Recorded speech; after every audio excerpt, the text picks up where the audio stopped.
Now I'm excited to introduce one of the American business leaders who is doing just that. CEO and President of Discover Financial Services, Roger Hochschild. We're going to kick off today's program with a discussion about some of the ways Discover is leading in this space. So welcome, Roger. We're so delighted to have you join us today. Thanks, Suzanne, and to the U.S. Chamber of Commerce for inviting me to be a part of the Summit on Equality of Opportunity, which is something we at Discover are really passionate about. Well, you're not just passionate, you're really a best-in-class case study of a company that took vision and commitment and really turned it into action. So start off by sharing with the audience some of the things you're doing to really expand opportunity through your work. Sure, I'd be happy to. So like many of your members, Discover has been focused on DE&I for some time. And this comes from a view that not only is it the right thing to do, but it's good for business. It's proven that diverse teams make more effective business decisions. And in the competition to attract and retain talent, it's critical to create an environment of inclusion where all feel welcome. And that's why we're very happy that the vast majority of our employees, when we survey them, they say, I can be myself at Discover without worrying that I'll be accepted. We're proud of the things we've accomplished, but we also recognize that it's not enough. And so we're committed to doing even more. So that's why we've ensured there's pay equity for women and minorities. We signed a pledge with a group called the Chicago Network to increase representation of women at all levels of the company to 50% and to increase the number of Black and Latinx managers. And we're proud that we've had a perfect score on the Corporate Equality Index for the last 8 years. And we've tried to do even more in the past year. We've created an Office of DE&I, named a Chief Diversity Officer, formed a task force with employees all over the company participating. And we've been sure to set DE&I goals to make sure that we hold ourselves accountable. And finally, we're trying to make our charitable giving support our DE&I efforts. So for example, last summer, to support Black-owned restaurants been impacted by the pandemic, we launched our Eat It Forward campaign, giving a total of $5 million to 200 different restaurants all across the country. I love hearing these examples. I could talk about this all day. Now, here's an example, and I don't even know how to pronounce this. You got to help me with this. I was reading, this is the problem when you read about things, right? So I was reading about something called the Chatham, is that right? Chatham Customer Care Center? Yes, I'm Chatham's a pronouncing it right? neighborhood Okay. here. So I was reading about the Chatham Customer Care Center, and it really is a shining example of some of the stuff you were just describing about how a company can make such a meaningful impact. And so tell us a little bit about how that center is poised to make a difference in Chicago through employment. Sure, it's something I'm just hugely excited about. The idea for a new customer care center began in 2019 after I attended Ibram Kendi's presentation on how to be an anti-racist. And there are two things that I took away from that. The first was his point that the opposite of racist isn't not racist, it's anti-racist. It's active, not passive. And we all need to work now more than ever to create meaningful change.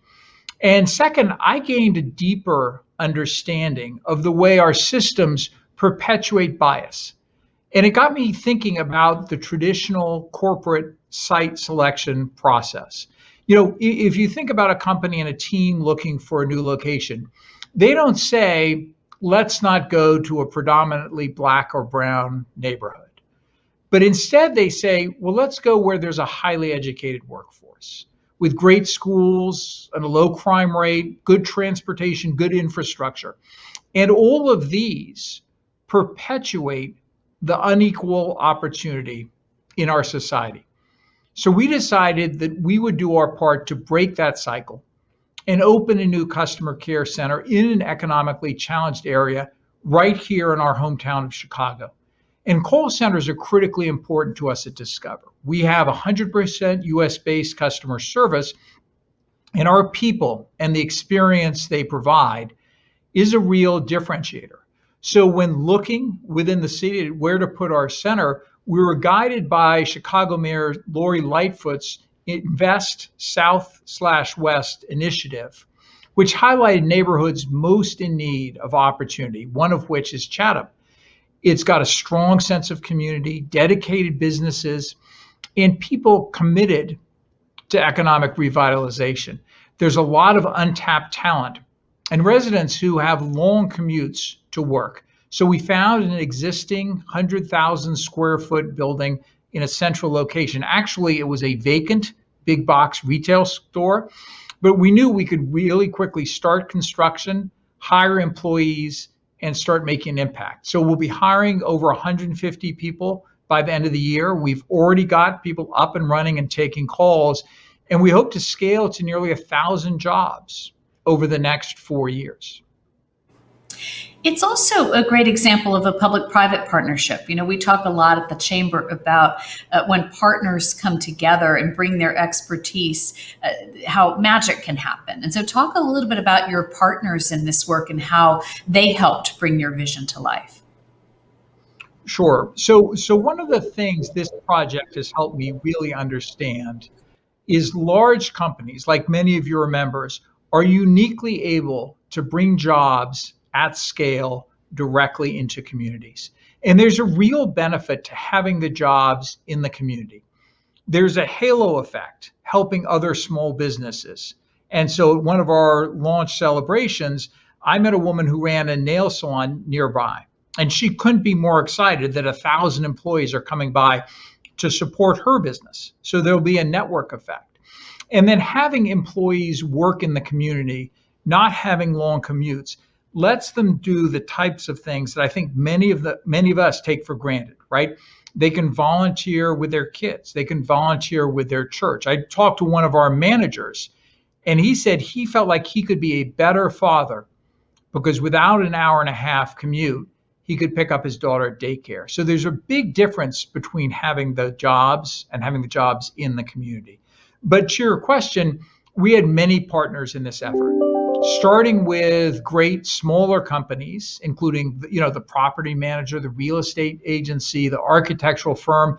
But we've also had great support from Mayor Lightfoot's office, the local older persons and state legislators. They introduced us to community leaders and helped us identify minority-based contractors for construction and maintenance.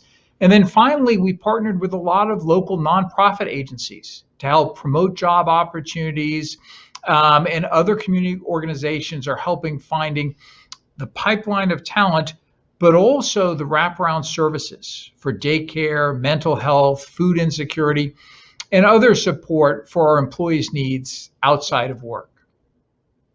I think it's such an important point you're making about the ecosystem around a job. Just what one job means to a community, but then also how that is exponential and the growth can be exponential. So you talked a little bit about the perspective of a Discover employee. Can you also talk to us about the impact on your customers or your impact on the business overall? Why is this positive for Discover as a business? So the first thing is just the business value and the quality of the people we're hiring. We expected to find great talent in Chatham that just needed an opportunity, and it's been even better than we expected. For the first 20 positions, we had 1,300 applications, and we were 20 for 20 with the offers accepted. And the new center, we're looking at everything we do from a DE&I perspective, and it's changing how we think and operate across the entire company. I mean, some learnings include, how to make it easier for minority-owned businesses who frequently don't employ as many employees to bid on projects by breaking the projects into smaller pieces. We're advertising for employees using new channels like local radio and billboards instead of relying as much on digital channels. We're approaching recruiting, hiring, and training in new ways and doing more mentoring. But I think the biggest benefit from this project is just what it's doing for Discover outside of Chatham. It's a tremendous source of pride for all of our employees. And we've had countless volunteers from every part of the company, all across the country, volunteering to fly in to work as coaches and trainers because they so much want to be a part of this effort. So, obviously it's been a really challenging year for all of us and in different ways, and getting through this global pandemic. But we've also seen some upsides to the racial awakening, to kind of an awakening we've all had coming out of this pandemic about the whole human beings we want to be. And so if you think about our role at the Chamber, we're really proud to see our members stepping up and making sure that the recovery, both the health recovery and the economic recovery, are equitable recoveries. And so we'd love to hear your take on what you think business's role is in the economic recovery and in the health recovery, and how is Discover leaning into that role? Sure. So, I think the Chamber is really perhaps the strongest voice for business in the country. And it's easy then for us as business people to think, how great would our economy be? How in fact, our country, if everyone had an equal opportunity to participate. And there is a unique role the business community can play, right? Writing checks helps.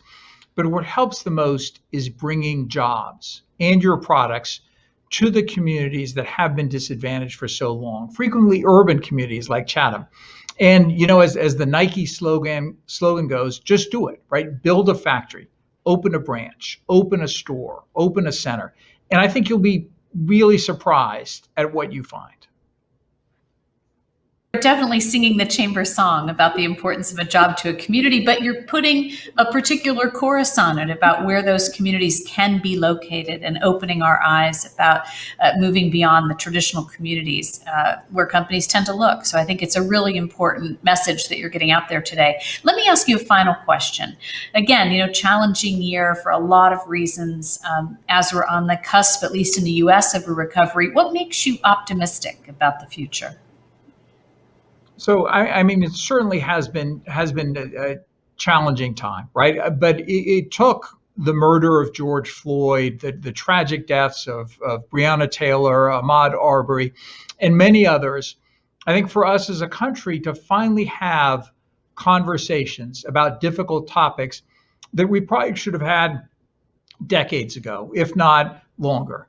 But I'm seeing signs of real commitment to change from so many across the country, and as I talk to other business leaders.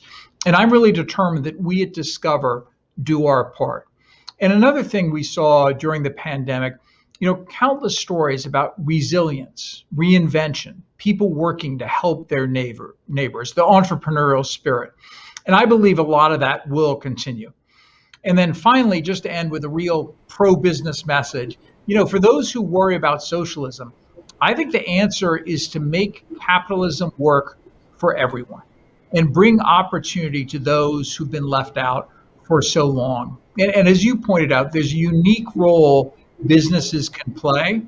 So I really hope at this critical time, all will step forward and answer the call. Well, you are certainly inspiring all of us to do more. I really appreciate you coming here today, being willing to tell your story. I just think it's really important for the rest of the business community and community leaders across the country to hear stories like yours. And we're really appreciative of you being with us. Thank you. And thanks to everybody for joining us. We are really looking forward to the rest of the sessions, the important work we get to do together after the event and after the sessions, and the creative ways that we'll continue to lean into an inclusive recovery and a vibrant future for our businesses and all of our communities going forward. Thank you all very much.